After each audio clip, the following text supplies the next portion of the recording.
hello guys good morning काली आহি পালোহি মামাহঁতৰ ঘৰত আহি পাই ইমান ভাগৰ লাগিলে ভিডিও নবনালো তাৰপিছত আজি ৰাতিপুৱা সোনকালে উঠিলো উঠি বাৰান্দাত বহি থাকোতে আইতা ওলাই আহিলে নামঘৰলে বুলি তো ভাবিলো অকমান ভিডিও কৰি লওঁ এফালে আইতা নামঘৰত ঘুমাইছে ভাগৱত ঘৰত আপোনালোককো দেখাই দিছো আৰু এটো ককাহঁতৰ ঘৰ ইমান গৰম কালিৰ পৰা কাৰেন্ট নাই গম পাইছে নে বেড লাগ আহি পালোহি কাৰেন্ট নাইকিয়া তো এই গছৰ তলতে আইতা আৰু মই বহি আছো গৰমত অশান্তি লাগি গৈছে আইতাই ক'লে কুৱাৰ পানী বহুত চেঁচা বলে তো আহি গলো কুৱাৰ পানী তুলিবলে ইয়া দেখিছে ইমান ধুনিয়া সাফা কুৱাৰ পানীখিনি আৰু ইমান চেঁচা গাছা ধুই পুৰা ঠাণ্ডা হৈ গাঁও ফুৰিবলৈ ওলাই আহিছো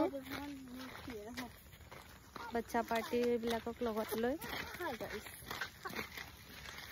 আজি দিনটো ইমানেই গৰম মানে কি কম আৰু দিনটো কেনেকৈ পাৰ হৈছে তেনেকুৱা লাগি গৈছে যেনে তেনে পাৰ হ'ল আৰু ইমান গৰমত এতিয়া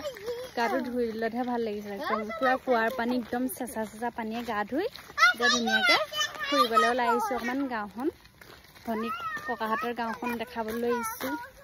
আৰু দেখা আপোনালোককো দেখাইছোঁ কিমান ধুনীয়া গাঁৱৰ পৰিৱেশ কেনেকুৱা লাগিছে কমেণ্টত জনাব কিমান ধুনীয়া লাগিছে গছজোপা এয়া গাঁৱৰ পৰিৱেশ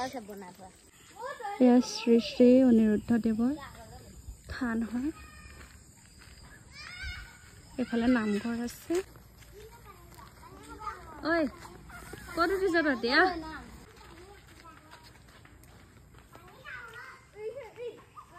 এয়া নামঘৰ আৰু এইখন গেট এইফালেও এয়া নামঘৰ আছে এইখন থানখন